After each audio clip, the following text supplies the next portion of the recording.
Good afternoon, everybody. Welcome to our appointment, our meeting, monthly meeting to discuss together on sustainability issues, always drinking a cup of tea. I see that Freddy is doing the same. So it's the right moment to introduce Freddy. This is our host for today. And Freddy is part of the campaign Bad Advertising. I think it's very, very interesting campaign that want to put under discussion the possibility to advertise products that are in some way negative for in connection with climate change. But I don't want to spend time in addition and to stall time to Freddy. And so, Freddy, the floor is yours for your introductive part of this event. Thank you. Thanks, Daniela, and hello everyone. It's lovely to see you all, and I really appreciate you taking time over your undoubtedly busy days to join us to talk about this topic. As Daniela said, I work for a campaign called Badvertising, and this is a campaign that looks to end high carbon advertising and sponsorship. So we cover sort of three main sort of industrial or consumer areas. The first is fossil fuels, so coal, oil, and gas. The second is airlines and aviation industry. And the third is sort of large vehicles and SUVs, mainly using petrol or diesel. Um, we're very aware that these are not the only sources of emissions in the world. And we know that as some sectors begin to decarbonize quickly, such as road transport or even energy, the other sectors will emerge as very high carbon, such as fast fashion, meat and dairy industry. So we're very aware of this and we're constantly sort of assessing our approach and our criteria for what constitutes a high carbon product and service, and therefore what constitutes a high carbon advertising. The campaign kind of starts from a very basic point, which is we are all glaringly aware that we need to reduce the consumption of certain products in order to meet both international and domestic climate commitments. Fossil fuels, for instance, to hit a 1.5 trajectory, 97% of coal reserves, I think around 81% of oil reserves and 71% of gas reserves need to remain in the Sorry, ground. Freddy. Sorry, are you not sharing the slides? I don't know if you I like thought to. I thought I would just do this, Danielle, and then we can get into the weeds because my slides are Okay, probably too great. okay, fine. Go ahead. But Sorry. but as I was saying, um, we know we need to reduce the consumption of these products. So we say as a campaign, well, we should probably stop advertising them in the first place. And we're not the only ones that say this. Many cities around the world have already introduced regulation and bans on certain products, high carbon and otherwise. In the UK, we've got Edinburgh, we've got Sheffield. In the Netherlands, there's a number of cities that have introduced high carbon ad bans.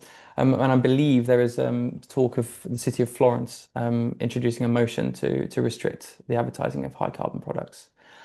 But of course, when you try and introduce any sort of regulation, you end up with a lot of headaches, a lot of resistance, and a lot of headaches.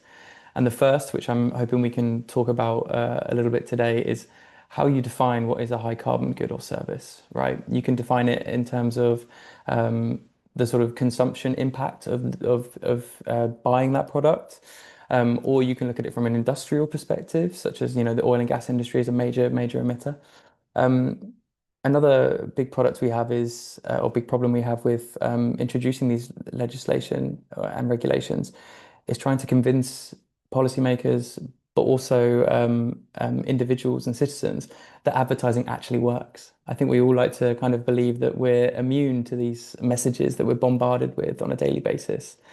So trying to prove the attribution in both a scientific way, but also a sort of cultural way, is a major challenge that we find.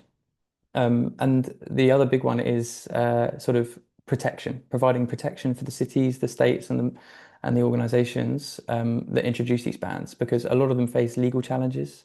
Some of them are sued, some of them are dragged through the courts. So we're trying to explore the idea of a standard as a way of ameliorating these risks, as a way of empowering local authorities, cities, states, and other organizations, but also a way of providing cover for them so they can move together and introduce these rules because it's what we need to see in terms of the level of aggregate reduction in consumption. So This is the Badvertising campaign. We're based in the UK, but we work with a lot of international organizations, in the Netherlands and elsewhere. And we're currently, as I said, exploring the idea of an international standard. So that's what I'm hoping we can dig into today. So I'd like to open the floor to Daniela and everyone else in attendance so we can fire some questions around and get the creative juices flowing. Thank you for your very short but effective introduction. And obviously, we can have some example of campaign later in our conversation, or some images of a campaign that are under discussion, maybe in different cities. Anybody want to start with some comment or question to Freddy? Um, because I know, Freddy, that one important point is also the level of this approach. No, some city you mentioned, Edinburgh and Sheffield, if not wrong, they decided more in direction of policy. So in direction to say we decide for our in our spaces not to promote products that are in connection with climate change, or responsible in some way of climate change. In other cases, I know there are some law at the local level that forbidden the advertisement even in the private space, if not wrong. Can you articulate or answer this point? For sure, yeah. So the cases you mentioned there are really good examples of the sort of tensions you find in the sort of ad restriction space. Edinburgh's choice to introduce a ban was around their own internal consistency. So they said very openly, we cannot become a net zero city by 2040 if we continue to allow high carbon products to be advertised on the spaces that we own and operate. So this is primarily around sort of climate policy, but it is around sort of policy harmonization within the sort of political authority. The second example you mentioned, Daniela, is more around sort of the sort of public planning. So the idea of billboards being placed in residential areas where lots of people live. More often than not, these are digital billboards, so they're incredibly bright, which can disturb like sleep patterns. And sometimes these billboards are not just carrying high carbon products, they're also carrying advertisements for sort of fast food, which obviously has health impacts for people. And some of the research that our colleagues have done shows that often these advertising boards are placed in very economically deprived areas where they're already dealing with a lot of these health issues, so from air pollution to obesity and the like. So there's different ways to do it. Regulation is forthcoming. Like you say, cities have already introduced this, and many of them have done that without a standardized definition. They've done it with their own sort of logical consistency around their policy. So, and they're completely lawful in doing that, although some cities in the Netherlands have been legally challenged. But there's definitely a need for a coherence around, what constitutes certain products and what their sort of granular characteristics are and how they can be included in these sort of more robust pieces of legislation. And I should say that Edinburgh and Sheffield and other cities, they're not just going after high carbon goods and services only. They're introducing these bans on a wide range of goods, which includes things like arms manufacturers, baby formula, and as I said, fast food and the like. Exotic holidays, something like that, even. Precisely. Yeah, yeah, yeah. And we will also know that the one public transportation company in Sweden also adopted the same approach. So we have Sweden here. Willie, you want to comment in some way? Yeah, well, I had a question. I don't know about that company, but one sector you didn't mention, which is my big concern, is actually the use of AI, generic AI, which I think within a few years it will be the main contribution to climate change. And you see a lot of advertising that you can use AI to actually reduce greenhouse gas emissions. But so far we only see the opposite. Mhm. And I'm surprised that people are so less engaged in it. Yeah, it's a really good point, Willie. I think, like I said, we're constantly adapting our approach here. We think that obviously AI will become a major source of emissions, and obviously other resources as well. It's incredibly water intensive. Um, and I think my answer to that, and other colleagues and other people in this sort of campaign space, that they're working to reduce net advertising completely. So they're trying to reduce all the advertising that we're exposed to, whether it's high carbon, low carbon, ethical, unethical. And pushing for those sort of rules and regulations would, of course, be a way to include artificial intelligence and generative AI in particular. And I mean, I would also say that some of the AI advertising that I've seen in the UK is incredibly pernicious and quite disturbing. I mean, on the tube in London, you'll find adverts for sort of AI assistants, basically boasting that you'll be able to fire your employees because you don't need them anymore because you've got this AI assistant. So there's something quite sickening about these advertising as well as their sort of general environmental and climatic impacts too. Yeah, I think also it's important to make a distinction between the generative methods and specific method for diagnosis, improving process. I think that's something else. That's good, I think. But these generic tools are disturbing me a lot. Yes, if not wrong, the increasing of the use of AI is expected by 2030 to have emission that is comparable with a country like Japan, if not wrong. Yeah, So I read that too. Yeah. Yeah, huge number that are behind the use of AI, and also something that we is always more in our way of life. No, so it's very easy not to go to ask the support of AI, and but we need to at least to understand the implication that are behind this kind of a choice. Not to have the choice without awareness. No, in this direction. And here is also in connection with your point that you mentioned before, Freddie, the need to standardize what should be in, what should be out in the consideration of the good, bad product and services. No, and I know that this discussion started in particular in some with some municipality, because when they start to discuss or to write down a legislative document or some policy guidelines, they find the difficulties on identify what should be acceptable or not acceptable. And can you spend some words in the direction of the new legislation or the new standardization, sorry, that is under discussion at this moment, or in your plan at least? Yeah, for sure. I mean, the projects around trying to sort of create a standardized definition or a standardized approach to introducing these types of bans came from a conversation that we had with a very large public authority that holds a huge advertising estate. And they have introduced regulations on advertising before, primarily around food, so the contents of food. And this specific standard that they introduced was created by Public Health England, and this was around sort of high fat and high sugar, so junk food, basically food that when you eat it, it makes you unwell. And they were able to introduce this regulation because they had this sort of empirically grounded scientific methodology for defining what constituted a food stuff that was high in fat and high salt and high in sugar. And they rolled it out, and they were successful in doing that.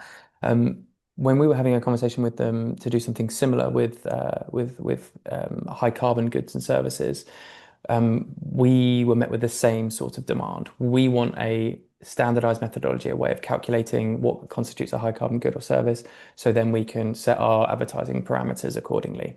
But as you mentioned, Daniela, it's a very, very difficult thing to do, and it involves some sort of creativity, and you have to set the goalposts yourself. So with this sort of issue or this problem, this quandary, we've been having various conversations with multiple standards bodies in the UK and European ones too, around coming up with a sort of standardized approach to defining high carbon goods and services. The conversation is very much in the early days. It's sort of a nascent project, but we're hoping that it's going to move forward quite rapidly in the years to come. But some of the sort of contentions that we've been dealing with is how do you how do you sort of introduce blanket bans on certain companies? So let's take a fossil fuel company, for example, Shell. Shell, when they do advertise, or at least they used to, they've had a lot of their adverts banned.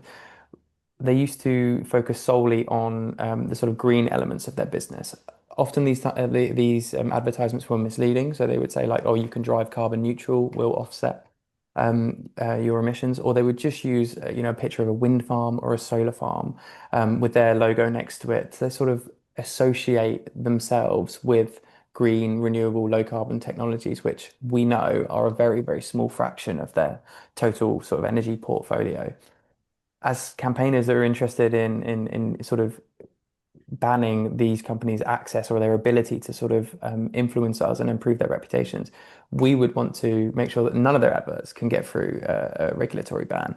But of course, if you're measuring the carbon intensity of oil and gas, then if Shell are looking at or advertising a wind farm or a solar project or a heat pump or something like this, then that would obviously allow them to get around such an ad ban. So the the questions and the quandaries that we often have is how do we set up these parameters and how do we make sure they're both methodologically sound, but also they are impactful and they act as a sort of floor for ambitious policy, rather than a worst case scenario that sort of acts as a ceiling.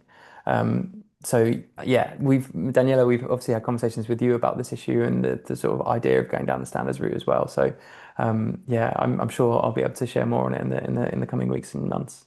Yeah, yes. One additional information that could be useful for everybody is that this standard in this moment is under discussion at the European level, and the decision I think Freddie, I can share it was that we have more an homogeneous ground at the European level. No? We have a Green Deal, we have a similar kind of legislation. It's difficult to expand in this moment to an ISO document where there are a lot of different approaches around the world, and I don't need to mention any country in particular at this moment because you can understand. And then, at the European level, we have at least the same kind of solid basis in terms of legislation, and then this is the reason that is very important. And you also mentioned one point at the Shell and the difficulty to separate the part of the business that maybe is going direction of renewable energy with the major part of the business that is based on the development of further development of fossil fuel. And this is very important to have a technical standard in order to give support to the legislation and to the local authorities in order to help them to understand what is acceptable and what is not acceptable. And because advertisement is one part, but it's also all the sponsorship that is very important. No?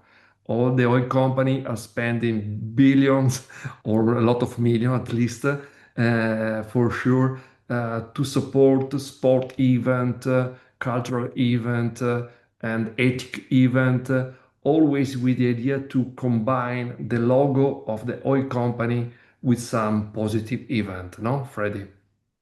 Yeah, it's very true. I think in sport in particular, I think it is billions. The figure I can't quite pull from the top of my head, but across sort of the ownership of sports franchises by sort of state entities or petrostates through to the sponsorship. It's a huge, huge issue, and it's growing, I think, which is the key thing.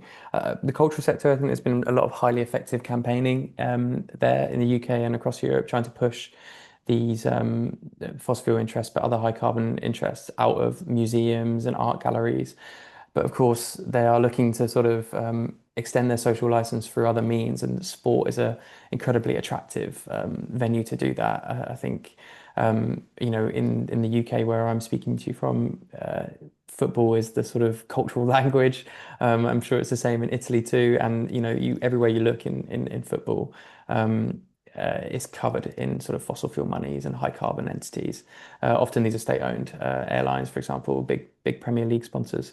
But yeah, sport and culture are very sort of productive areas for these corporations to stay relevant, improve their reputation, and kind of also mislead, I would say, to make out that they are on the side of the energy transition or they are on your side. And often we're finding when you try and challenge these sponsorship deals in particular, Daniela, In the UK, it's a little bit of a technical grey area. The Advertising Standards Authority, which regulates advertising standards, sometimes is a bit unwilling to step into the world of sport. So a couple of years ago, we had Etihad, the UAE Gulf state-owned airline that sponsor Manchester City. They had a pitch side hoarding that said "Fly Net Zero." So they were basically saying to consumers, people that are watching that game on TV around the world, by going with them, you're able to fly without any sort of with a net impact on the climate, which is obviously completely fanciful and false. Um, when we put this to the ASA, the advertising regulator, they were very adamant that it was kind of beyond their remit, or they couldn't quite touch upon it. And I think this points to one of the main contentions, or one of the main reasons why legislation at a state or a subnational level, a city level, and regulation through standardization, etc., are really, really required, because the current self-regulation model is not really working in many jurisdictions. Partly because obviously it's funded by the advertising industry, so it has a sort of vested interest there to keep these people and keep happy. But it's also it's a reactive system, so the advertisement already goes into circulation. It's already seen by millions of people. The damage is somewhat already done, and when it is banned, it's okay. We celebrate it, and it's good that the regulator is aware and is acknowledging this issue. But the advert's already been in circulation. The damage has been done. Yeah. Obviously, if somebody has some question, raise your hand, open your microphone. Otherwise, we continue the conversation with Freddie, because it's really interesting. So don't be shy. And only to mention some of example of important sponsorship on culture and sports again. And the British Museum was sponsored by British Petroleum, BP, let me say, because they changed the name, for 23 or 27 years, but they stopped a couple of years ago. And after the strong pressure of NGO and association, so they are not anymore the sponsor for a symbol of the culture in UK and London. And in connection with the sport, we have our national oil company, Eni, that is the sponsor of the football championship, the first league, Campionato Serie A, and also they are sponsor of the next Winter Olympic Games, Milano Cortina. So again, the idea to create the connection, the visibility in this important sport event is very important for the oil company, and it's exactly the area of interest of bad advertising. Yeah, we do like, I mean, I think the example you mentioned there around any sponsoring the Winter Olympics, I mean, this is almost too on the nose, right? A sport that is so existentially threatened by rising temperatures, and this sort of landmark event is sponsored by a fossil fuel giant. It's almost too ironic to be taken seriously. And I know that there's a lot of people in our network that are sort of preparing to do some actions around the Winter Olympics in particular. Yeah, and if I'm not wrong, the smog, they prepare a report to put in connection on the money that is supporting the Olympic Games, and to see the how this money are in connection with the reduction of snows, and the problem behind of the Olympic Games, the difficulty to have a weather condition that allow the Winter Games. And even the smog, that is another important association, NGO, they also created a database of communication agency that are supporting this kind of campaign. Do you want to say something in this direction, Freddie? Of course, yeah. I think a lot of the work that we do, and also our colleagues at Adfree Cities, is trying to center the sort of advertising agencies, the sort of enablers in this chain of creating the adverts, and then obviously helping with their circulation. They often do not get much heat for working with fossil fuel companies, but also human rights abusing companies, or companies that are involved in the proliferation of unhealthy food or dangerous products. So we often try and sort of center them. And recently, one of my colleagues worked on a OECD complaint targeting WPP, one of the largest sort of umbrella groups for advertisers, advertising agencies around the world. And this focused primarily on their sort of aiding and enabling of fossil fuel companies and human rights abusing companies. And this is obviously an ongoing case, so we haven't got anything to report back on yet. But we often try and put the focus on ad agencies as the people that are the sort of creatives and the sort of engine and the sort of legitimators of many of these companies. And I must say that there's many people within the ad agency which are really pushing for change too. There's an organization called Clean Creatives that work to and Purpose Disruptors that sort of corral creative professionals together to try and get their employers to say no to working with these types of companies. And many of them have come out against fossil fuel companies and in support of fossil ad bans and other regulations to stop these advertisements going into circulation. Yes, I also take the opportunity to anticipate that the next T corner will be the 29th of September, and will be with the Greenpeace in connection with a dispute that they rise together with the Recommon against Eni. So in connection with the commitment of oil company of the lack of commitment. So this is the point under discussion with this issue in connection on climate change. So, and for sure, there's another important discussion that we plan to have together at the end of September. And I don't know if there are any other final question or just a short one. Do you think political with the current leadership in US, do you see any problem in reaching international agreements due to that? International agreements around green claims, bad misuse of information in. I mean, I'm sure many of you have been following the sort of plastics treaty, which has collapsed for a second time. I think multilateralism is in dire straits, and it's a cause for concern, I think, for any progress on global efforts to tackle climate change, let alone introducing tighter regulation around advertising. I would say that there is top level support at the UN for this idea. We've had multiple members of the UN come out and talk about the banning of fossil fuel adverts and the sort of ending of enablers. So and other organizations that have quite a lot of credible standing on the world stage, such as the World Health Organization, they have all come out and said that advertising needs to be looked at from a regulatory perspective for health reasons and for climate reasons. So I think there's a lot of sort of understanding at an international level, but I don't see a sort of an easy route forward for introducing such a regulation at a global level. I think we can't even regulate sort of fossil fuel production at a global level, let alone something as diffuse and as nefarious as advertising. So yeah, I wouldn't be putting too much hope on something like that, Willie, but I would say that there's obviously a huge groundswell of action at a local level and at a city level. And I think highlighting that and celebrating that and trying to scale that up to at least the national level is something that is doable, and I think it's not beyond the realms of possibility.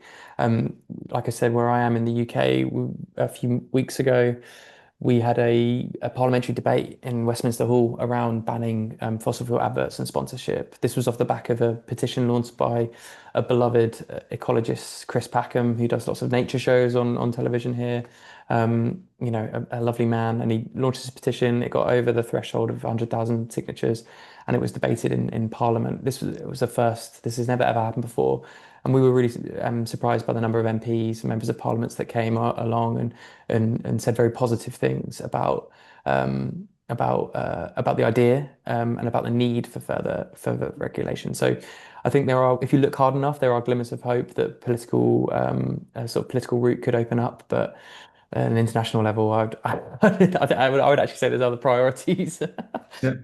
Yes, and maybe this is exactly the reason, because no, the idea is to develop a standard European level, try to harmonize at least at the regional level this activity. And also, let me only conclude, because we are really at the end of our tea corner, because as usual, the cup of tea is empty. and that this is really an important issue. It's not a trivial point, because the advertisement is shaping our head. Think what's happened in the past in connection with the tobacco advertisement, when it was present in every place, in every sponsorship, in every advertisement, big advertisement in the city. It wasn't part of our culture to allow the smoke. And now it's different. We need to go in the same direction, even for fossil fuel and the most intensive industries.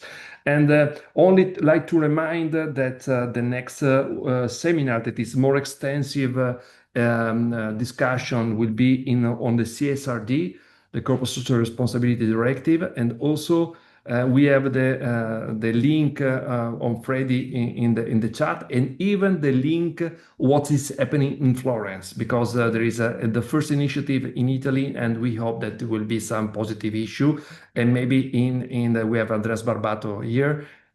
And we hope that we have some opportunity in the future to present the first example here. So, Freddy, thank you very much for your participation. It was a very interesting conversation, and see you all in September for another cup of tea to drink, to discuss together on sustainability. Bye-bye. Ciao. Thank you, everyone. Thank you. Bye-bye. Bye.